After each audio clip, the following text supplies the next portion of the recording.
The old widow travels to another town to fulfill her late husband's last wish. But things take an unexpected turn when she encounters on a beach 5-year-old triplets who closely resemble her deceased son Derek. After losing her son Derek 17 years ago, Dorothy Weaver was nothing but a sorrowful soul who barely had the desire to live. However, things became even more difficult for her when her spouse passed away 3 months ago due to a heart attack. Morgan Weaver was a tall man with a big smile on his face, and he had helped Dorothy cope with the loss of their son.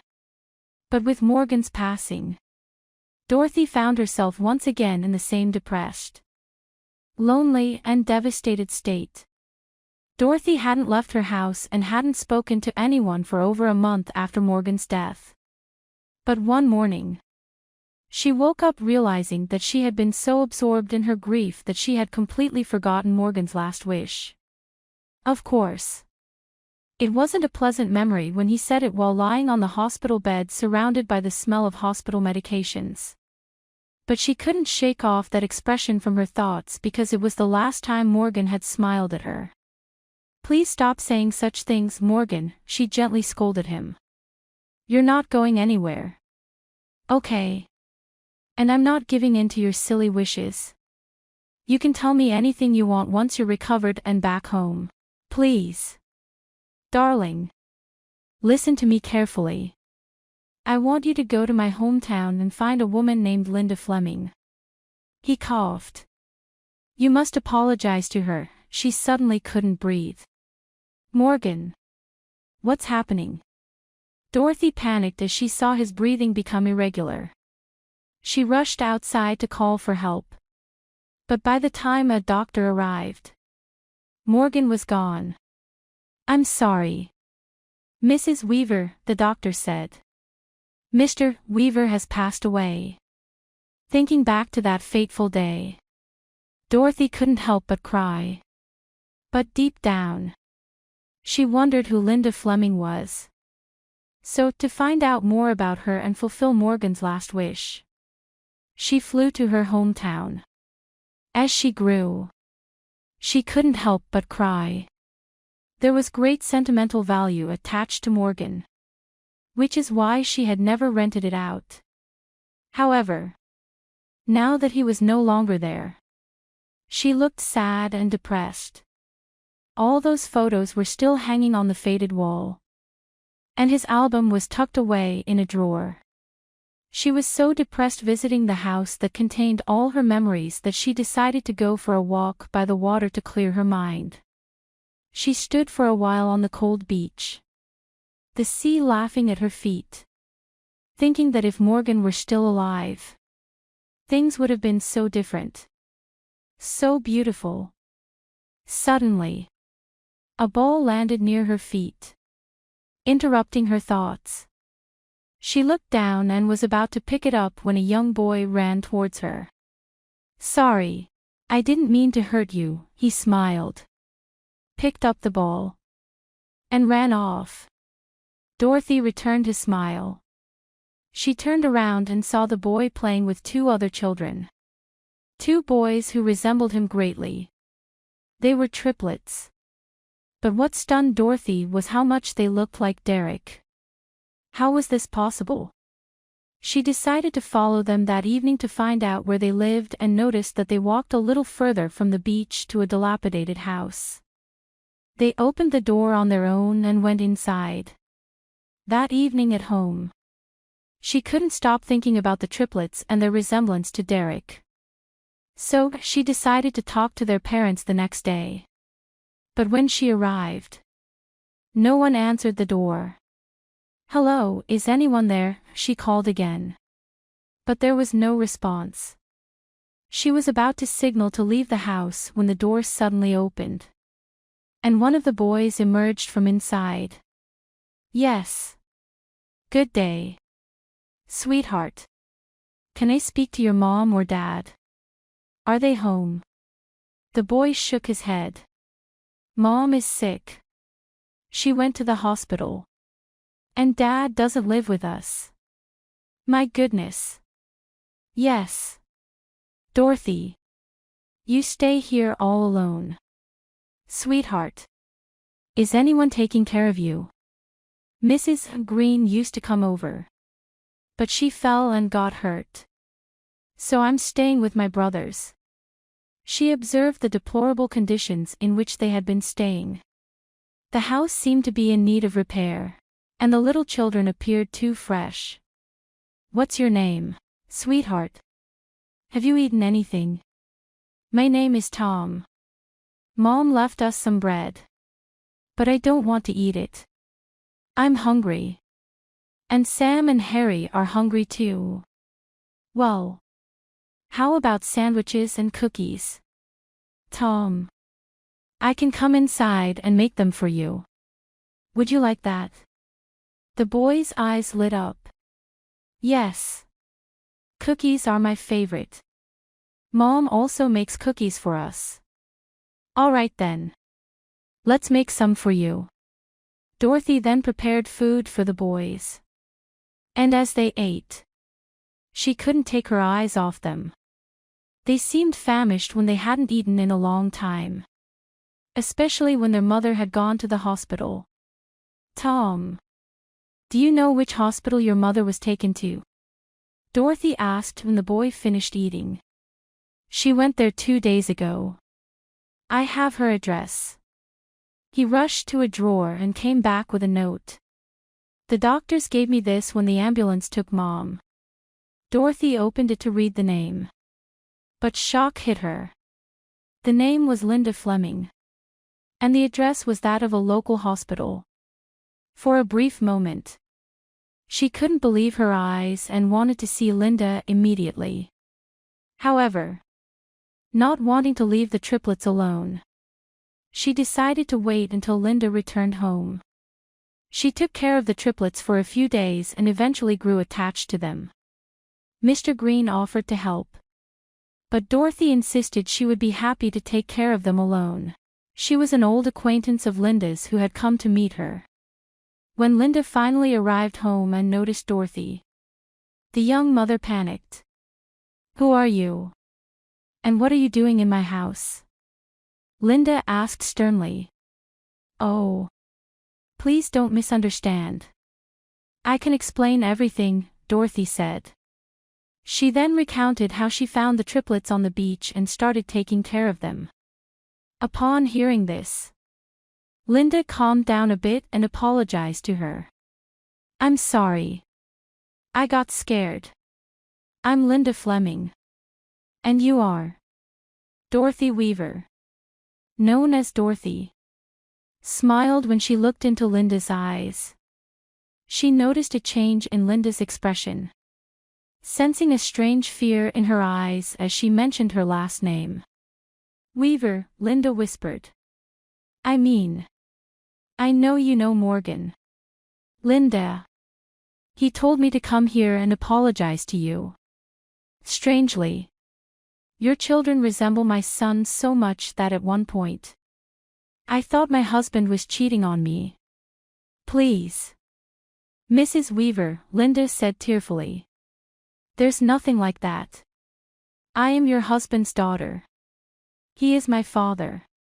Dorothy was stunned. But Morgan never mentioned it. How could he? Mrs. Weaver. Because it was all his fault. It all started when Linda shared her tragic story, revealing how Morgan abandoned them years ago because he didn't want to take responsibility. He was 15 at the time and was dating Linda's mother. However, when she got pregnant, Morgan simply left their lives. Oh my God. That's shameful. I can't believe Morgan did that, Dorothy said. Embarrassed. What happened to your mother? Dear? And why are you and your children alone? I'd say the story repeated itself. Mrs. Weaver. Mom died in an accident. And my husband left me because he didn't want to take care of our children. To be honest, I'm surprised at how my so-called father remembers me. He never came to see me all these years. I'm deeply sorry for that. Linda. I feel like it's also my fault. I should have insisted on asking him questions about his past. I think that's why he wanted to inquire in these last days. I'm glad he did. At least. Oh, I don't know. I didn't know, Dorothy nodded. He's not anymore. Linda apologized to Dorothy for her loss. I can understand how terrible it is to feel alone. I fear someone might call social services and take my children away if they find out how we're living. So I don't let anyone in. That's why I was afraid to see you here. But thank you, Mrs. Weaver, for taking care of them. It's okay, dear. I have an idea. The older woman proposed to Linda and her children to move into Morgan's old house and take care of the children because she felt lonely after Morgan's death. Linda paused, then nodded, tears streaming down her face. Since that day, Dorothy felt blessed to have a daughter-in-law and 3 lovely grandchildren in Linda and her boys. After watching the first story above, do you have any thoughts? Feel free to share your opinions in the comments section. Next, let's watch another similar story. Life is full of surprises. Today I am going to tell you a story that happened in Eastern Europe a few years ago in distant Romania. It was July 2006. Summer vacation had arrived. And Honora had promised her grandchildren that if they had good grades, she would take them to the place they had always dreamed of going. It had been a long time since they had left the house. You see, life was not easy for the lady since she started living with her grandchildren. She did everything she could to provide for their needs and give them the best. Sometimes she even had to work in the fields to make ends meet and save up. Fate had been very cruel to her. It left her grandchildren orphaned. Indeed. 4 years ago, the woman buried her daughter and son-in-law, who unfortunately had an incident during their sleep. It turns out that the man and the woman went to a cabin to celebrate another year of marriage. The place was perfect for a couple, everything was fine. And the dinner the woman had prepared was delicious. But apparently, they had a few too many drinks and fell asleep without realizing that a fire was spreading. According to investigators, the culprits were lit candles. Both died of suffocation, which of course was terrible news that shocked the town. The daughter and her husband couldn't escape and thus lost their lives. Since then, the grandmother has been forced to take care of her grandchildren because there was no one else to do it. At that time, Anna, the eldest, was 6 years old. And Sebastian, the youngest, was only 3 years old. That's how time passed. Finally, the woman finished packing, and they hurried to the train station.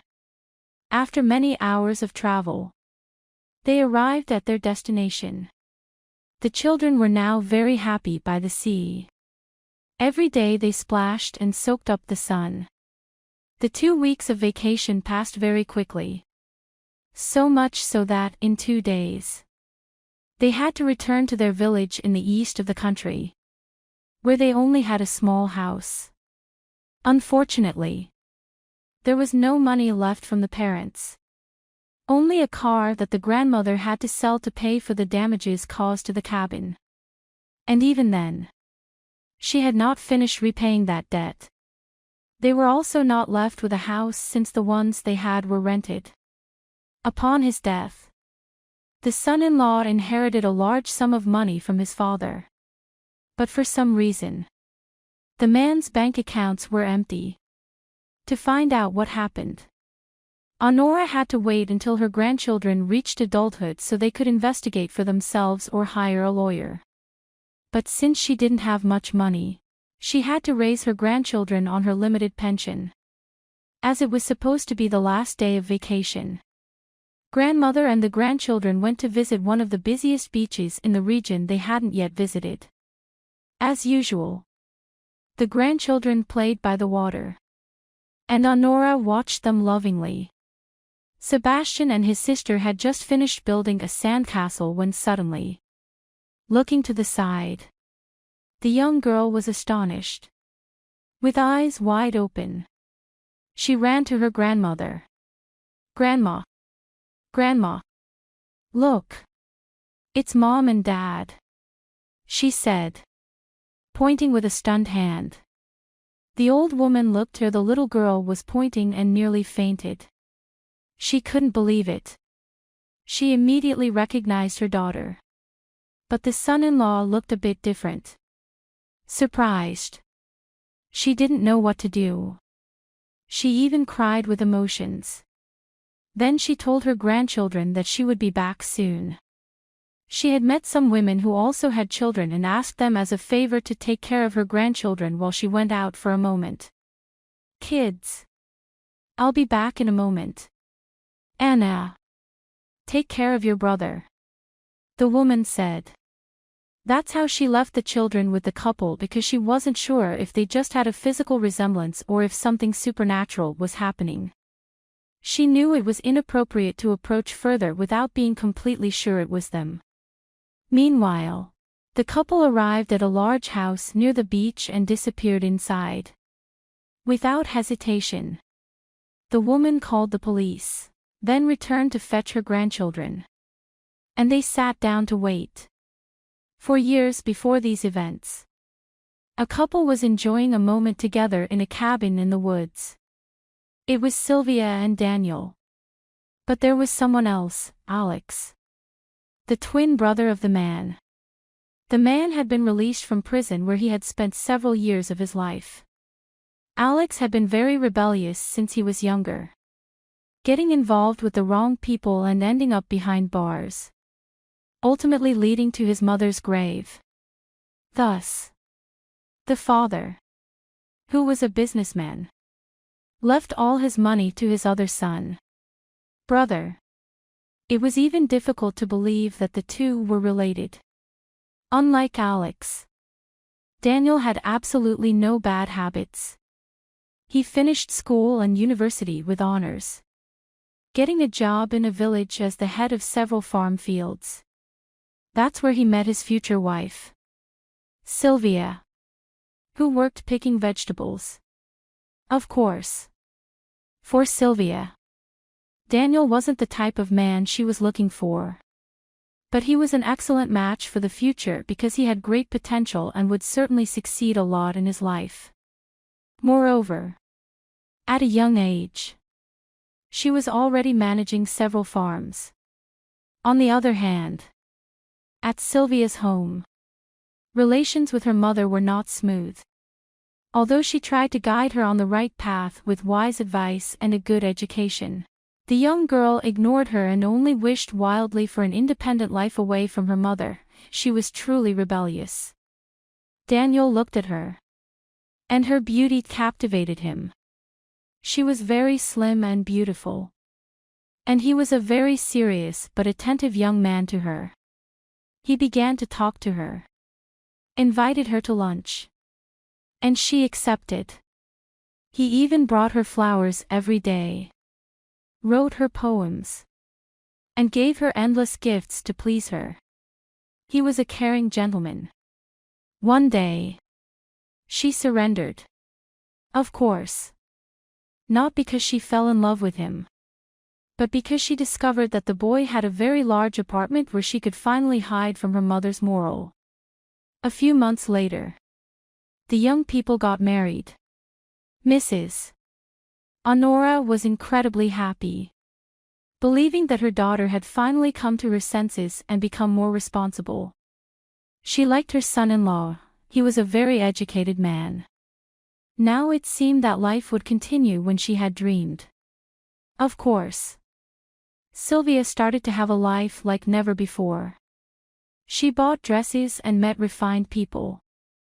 They rented a large house, bought a new car, and she behaved very well with her husband. She gave him 2 wonderful children. She was a responsible and decent woman until Daniel's brother appeared. His life was not very good, he was in prison. And as he was looking for a job, he saw the news that his father had died, leaving behind business and savings. So, he decided to return home to make a profit. The sole heir was his brother, and he lived elsewhere. So when she arrived here and opened the door, Sylvia was simply stunned. Standing in the doorway was the spitting image of her husband, but much fitter. She preferred this type of guy to someone like Daniel without asking for permission. Alex walked into the house and, leaning against a chair, began to speak. "Hello, my dear. You must be my brother's wife. I suppose you're a bit surprised by our resemblance. Hasn't he ever spoken to you about me? Well, don't worry. We're just twins." Of course. Alex was a real daredevil. And the woman liked that. His behavior fascinated her. And she didn't realize how. But after talking for a few minutes, she found herself in the man's arms and forgot that her husband would arrive any minute. She gave him the food she had prepared for her husband. However, in a moment of decency, or perhaps out of fear of being discovered, the woman realized she wasn't doing the right thing. And she decided to throw her brother-in-law out of the house. After everything that had happened, Alex changed his mind about seeing his brother. Now his interest was focused on the woman.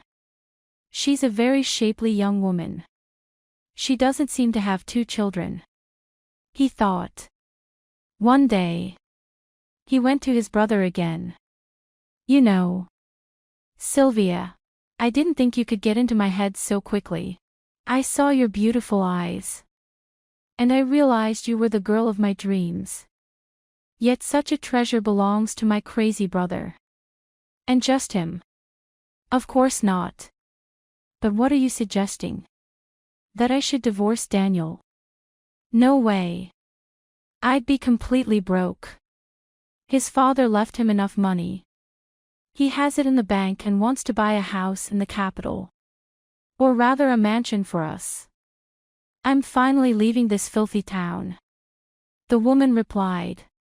Upon hearing these words, a malicious look crossed Alex's face. A perverse plan appeared in Alex's eyes. You see, he wasn't in love with Sylvia, but the obsession he had for her and the thirst for revenge for his brother, whom he held responsible for his unhappy life that had taken away the affection of his parents, led him to propose a terrible unity to the woman. And she accepted without even thinking about her children. One afternoon, Sylvia asked her husband to go to a cabin she had rented near a lake in the forest to celebrate their wedding anniversary.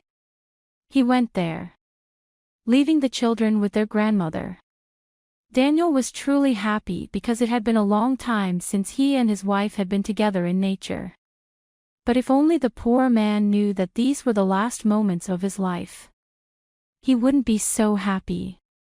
He had no idea that Sylvia had crushed several sleeping pills and mixed them into his glass of juice. Daniel drank it and passed out. She immediately called Alex, who arrived in a rental car with the woman. They grabbed her by the arms and plunged her into the lake to suffocate. For a moment, the woman felt a bit of pity because she was not only taking the life of her husband, with whom she had lived for just over 7 years, but also the father of her children. But the joyful words of her lover comforted her. Now we are free. You and I. Shortly after, the man pulled the body of a woman out of the trunk of the car. She bore a strong physical resemblance to Sylvia. This victim was a homeless woman from the streets with whom Alex had a relationship in town. And he would send her money to come to town, claiming he missed her. I think I did him a great service, said the guy, as he placed his brother on the bed and the homeless woman next to him. spraying the place with gasoline and setting it on fire to make it look like an accident in which Daniel died with his wife. The victim then they withdrew all the money from Daniel's account and went to the sea, buying a big house with a pool and a breathtaking view. But the truth always comes out sooner or later. The woman couldn't look her children in the eyes when the police took her away handcuffed with Alex. She only whispered apologies. But there was no response. The woman was hated by her mother and children. But things became easier for the grandmother and grandchildren when they managed to recover some of the money, as well as the house where they moved in. All three of them now. The grandmother and grandchildren will finally stop worrying about money. As you can see, the couple confessed everything and was sentenced to life in prison. Today they are still serving their sentences. Undoubtedly, greed and ambition became too great. It's sad to learn how money and property destroys several families. After watching this story above, do you have any thoughts? Feel free to share your opinions in the comments section. Next, let's watch another similar story. When a black man decided to adopt a girl whom everyone rejected, he thought his life would no longer know any peace. However, years later, he discovered a troubling truth about their past. When compassionate black man David Thompson entered a dilapidated children's home, he was immediately struck by the heartbreaking reality faced by 6 black girls who had been consistently rejected by other families. Amidst these difficult circumstances, they seemed to have lost hope and affection in the face of the possibility of a life devoid of love and acceptance. Understanding the profound impact they could have on their lives, David was resolved in his decision to ensure that his daughters received the care, support, and unconditional love they truly deserved. It was, however, quite unusual for a single man to want to adopt children. It wasn't unheard of, just entirely out of the ordinary. But David was no ordinary man. He had endured so many trials in his life and he wanted a new purpose to give meaning to his life. David didn't like to talk about his past, but it was a burden he carried with him every day. A burden that weighed him down with immense sadness and a pain that seemed never-ending. You see, David had had a wife and children, but they were all killed in a tragic accident as they were returning home after a family dinner one dark evening. The rain was pouring heavily, and the road was obstructed by thick fog. Their car was hit head-on by another speeding vehicle. And unfortunately, David was the only survivor, sustaining only minor injuries while his entire family perished. It took him many years to accept this loss, and his heart remained broken. But he knew he had to move forward sooner or later. And the best way was to start a new family. He could never remarry and have his own biological children because his wife and children could never be replaced in that way. But one option remained for him: adoption. That's exactly what had led him to the children's home that day. The 6 girls, who had already endured so much hardship, had experienced even more turmoil in their young lives. The sisters, aged 4 to 13, had already gone through the painful cycle of moving from one family to another, only to be returned to the children's home repeatedly. This constant lack of stability and permanence undoubtedly took a toll on their fragile hearts. Furthermore, the constant threat of being separated from their siblings was itself heartbreaking. The girls longed for a forever family, a place they could call home. Each rejection they faced made them doubt their worth and their ability to be loved. The weight of these repeated separations and rejections had shaped their perception of themselves, leaving them with a deep-seated feeling of being unwanted and unlovable. Of course, the sisters loved each other in their own way, but they felt like nobody else loved them. In this difficult situation, the girls could only find comfort in each other. forming an unbreakable bond by sharing their experiences and suffering with those who understood their struggle. Together, they clung to the hope that one day, someone would see beyond their past and offer them the love and acceptance they desperately deserved. And David seemed to be the right candidate. The heavy burden of losing his entire family still weighed heavily on his shoulders, leaving him uncertain if he was making the right choice. This doubt planted seeds of uncertainty in his mind, causing him to question the impact he would have on their lives. In a moment of vulnerability, he reached out to his dear departed wife, seeking guidance that only her memory could provide. As he closed his eyes and summoned her image, he fervently wondered what advice she would give him. Would she disapprove of his choices, thinking he was biting off more than he could chew? Or perhaps she would lovingly encourage him to embrace this new chapter, urging him to channel his boundless love towards those who had been unjustly abandoned by society. He had taken the decision to adopt them all. The newly formed family returned home and began their life together. The 6 girls had never been adopted together before, and this novelty gave them the opportunity to smile and rejoice. They never thought someone would ever want to adopt all the sisters at once. But their new adoptive father, David, seemed to be a kind and sincere man who wanted to change their lives. Yet, each of the girls had their own worries. Would they be rejected again? They had found what seemed like a perfect home with a seemingly perfect father figure. But what if he didn't want them and sent them all back to the children's home? Fortunately, as days, weeks, and months passed, it became increasingly evident that this would be their forever home. A place where they could finally settle in and be happy.